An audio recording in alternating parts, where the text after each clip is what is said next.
The biggest mess of 2024. I think I can definitively say that right now. If I was to put out biggest disasters of the year, it would have been the Acolyte. Okay, like there were more offensive, there were bigger bombs than the Acolyte. Like it only lost $230 million and whatever the marketing was over the top of that. But you had movies with larger budgets turn a zero profit on that. And you also had sequels to popular films that came to before it in the form of Joker 2 completely ruined the reputation of a filmmaker on top of the hundreds of millions of dollars lost. Wow, Warner Brothers had a terrible year because they also had Suicide Squad kill the Justice League. Release, go free, lose its support from the studio moving forward, all within the confines of the year. And that still not be as much of a detriment to a brand, not to be as discussed in the zeitgeist for as long as the Acolyte was when it came out in that glorious period of time between June and July of 2024. And then with its resurgence after the leak of the cancellation that ended up getting confirmed towards the end of the year,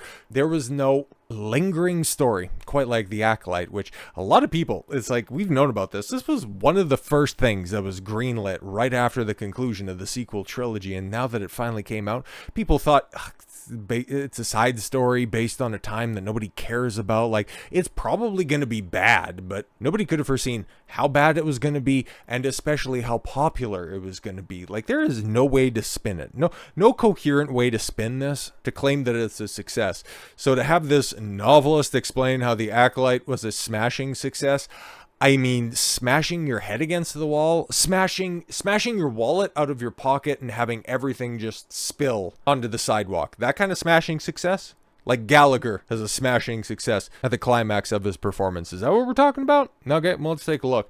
Novelist Isaac Young recently explained how Lucasfilm and the Walt Disney Company's The Acolyte was a smashing success, despite it being canceled after a single season due to, yes, record low viewership. Well, once record low, because we don't actually know how many people are watching Skeleton Crew, which I think still has 2 or 3 episodes. Nobody's watching that show. Like, that one's amazing in the fact that I don't think anybody's discussing that. I don't even think Star Wars centric channels are discussing Skeleton Crew that it's coming out. They're more or less looking forward to see what's going to happen with Andor season 2. Wonder if it's going to break the curse of recent TV series coming out and having a shit season 2. Anyways, earlier this month, a Disney Entertainment co-chairman Alan Bregman confirmed the reason the Leslye Headland's The Acolyte was canceled after its first season was due to low viewership. Speaking with the Vulture's Joseph Adelaine, Bergman said, yes, The Acolyte had many strong reviews and did well in the ratings its first week out. No, it didn't. But it ultimately opted against a second season. Why didn't you move forward? He replied, so as it relates to The Acolyte, we were happy with our performance. Sure, but it wasn't where it needed to be, given the cost structure of the title, quite frankly, to go and to make a season 2. So that's the reason why we didn't do that. Yes, $230 million for as many people watching that. Oh, I guess if you were to give everyone in the audience $1 million, as many people were supporting the show. Despite the show, yes, getting scrapped due to low viewership. Novelist Isaac Young, the author of Domes of Calarathia, explains how the show was a smashing success. All right, let's see the spin here. He wrote on X, Disney spent around $200 million on The Acolyte, $230 million. We've seen the tax documents. That money didn't vanish into thin air. Or did? Did you see the show? Like, it looked cheap as hell. You did not see a fraction of that budget on screen. I guess if you watch the credits, you could figure out where all the money went, because, oh boy, there were a bunch of producers. Anyways, it went into the pockets of their activists, their people. The Acolyte was a smashing success. He declared it was a massive wealth transfer to the clients, while inciting mainstream outrage. Right. Yeah, that is one big brain take on that one. Oh, see, they paid off, huh? They paid everybody off. And all of that rage baiting, it was an inside job. Holy shit, bro. In a subsequent post, he continued, "What does Hollywood seem so hell-bent on investing in financial failure after financial failure? Well, the point is to give the money to their people. Making a profit is a happy accident." Oh my god. Take off the tinfoil hat for a second. Don't attribute to Malice anything that can be simply explained away. okay, by incompetence. And yeah, if you've heard a word from anybody associated outside of Lee Jung-jae, it's like, well, mostly because he's getting it translated on his behalf, and he's like, what do you have to say about the racist backlash that the show received? The racism's bad. Thanks, Lee. But listening to the driveling nonsense that Amandla Stenberg had on her Instagram live, or on her diss track, or anything, any interview that Leslye Headland has done, these are dumb people, okay? There's no 3D, 4D, 5D, 6D interdimensional backflip chess happening, okay? This is an activist and Kathleen Kennedy wanting to greenlight anything that can go ahead and turn Star Wars from a male brand into a female brand, because that's Disney's big push to try to appeal to as many people as possible. Where are the most disposable dollars coming from? The women who, according to Rise of the She Economy, that one study that dictates where all of entertainment goes, 80% of household choices are made by women. Therefore, they're the ones in control of the purse strings. They make 80% of the purchases. So you try to target everything towards them, thinking that you'll just take the built-in audience along for the ride. They're going to be here for all of it. And yeah, in the interim, in the short term, you're going to go ahead and get all of those fans, but you're going to end up pissing people off along the way. And the Acolyte was the perfect example of the straw that broke the camel's back, because in general, was the writing that much worse than the likes of The Mandalorian Season 3? Of Obi-Wan, of the Book of Boba Fett?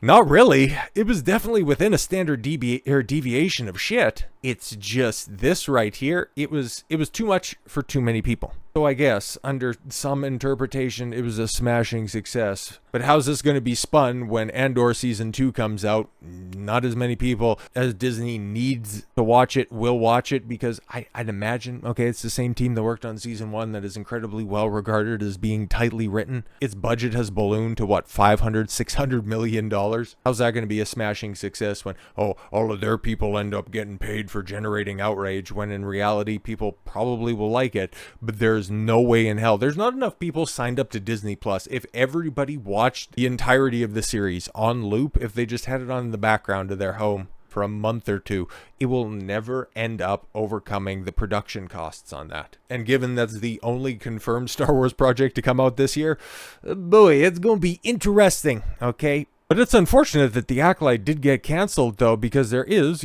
such a wide open highway in 2025 to continue this story, which apparently, and according to Leslye Headland, the creator, planned for 3 seasons and a movie. Oh, okay. Are you having a laugh? Because you were already changing stuff on the fly, because you seen an objectified Qimir there, Manny Jacinto, and you superfluously stapled him onto the second half of Season 1, because he was supposed to be gone, at least by the way that you can look at it, right? Like after, the big lightsaber fight, that really great battle. Oh my God, it's the best choreography we've seen since the prequels. Sure it was. Like, had he not looked good shirtless, this is Leslye Headland, by the way, would have ended up getting taken away by those light-attracted moths, and never seen again until Season 2, when his story was supposed to be more fleshed out. I guess probably how he ended up getting picked up by Darth Plagueis and going back to his goon tomb to get Sith pilled. It's like, okay, cool. It would have been cringe. It would have been hilarious. It would have been a very fun thing to cover, but oh well.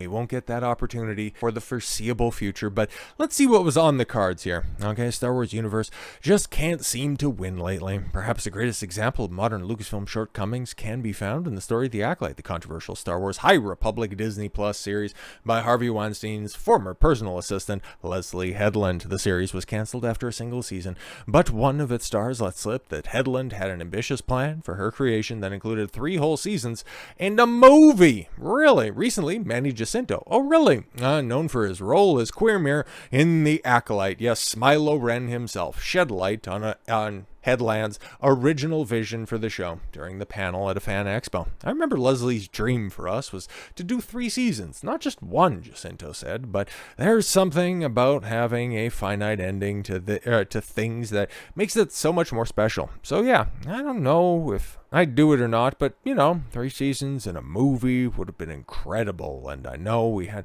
so much more to explore with a second season. Yeah, because that was supposed to be your season. So yeah, I'd imagine your big butt hurt about that. Headland's creative direction aimed to delve deeper into the Star Wars lore, with Jacinto hinting at significant plot developments that remained unexplored due to the show's cancellation. Yeah, it just would have been fleshing out the story of, Darth Plagueis, oh god, and how Yoda would have took that information that he got at the end from Jedi Master Nepotism. What the hell's her name? Vernestra Rowe. About how she covered everything up and then blamed everything on Sol at the end. It's like, how would Yoda have dealt with that? And god damn it, man, what a mess. Now that I'm going over it again, right before the end of the year, I ended up rewatching some coverage of that stuff, and boy, that show was stupid. God, it was so dumb. It's hilarious, right? Because there was so much destruction happening in the very, very short amount of time that they had. It was only 8 episodes, and oh boy, there was 2 flashback episodes, one that ended up being rendered redundant by the inclusion of the second, and then just 2 episodes what, 4 and 6, that were worthless. And you could have put that big lightsaber battle episode, like that could have just been a part of another episode. So realistically, in an 8 episode show that was just so bad and just jam-packed with stupidity, like 40% of your show was totally worthless. It's wild. Anyways, we definitely wanted to explore it. It's definitely going to be more Plagueis in the second, or if not, the 3rd season of the show.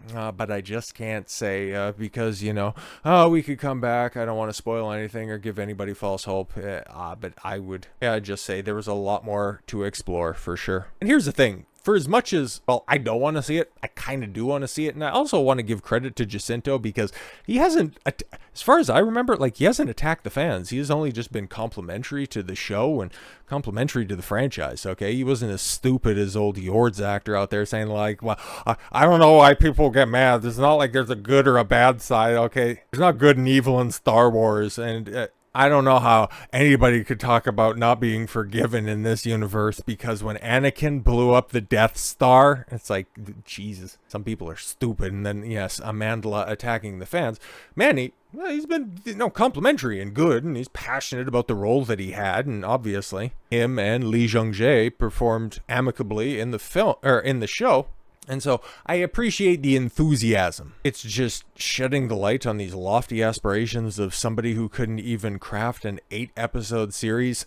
Part of me really wants to see a Leslye Headland, get the Zack Snyder treatment where she could go ahead and have her vision realized, because I kind of want to know, how much more it would have cost Disney to allow her to do 2 more seasons and a movie. It's like you're looking at the first $1 billion Star Wars production. It would have been more than $1 billion, I'd imagine. Yeah, I'd have to think so. How much more garbage she could go ahead and destroy, how many more lesbians she could put into it, and how long this would take to produce. Because like I said at the beginning, this was one of the first series that was greenlit all the way back in 2019. And the fact that it came out 5 years later, this show, man, this show just highlights the incompetence of Lucasfilm, the frivolity to which Disney loves to waste money. It was a perfect representation of the hubris of modern Hollywood, and the fact that it burnt so brightly on its descent from orbit really does just underscore why 2025 is going to be the year of slop sequels, prequels, reboots, and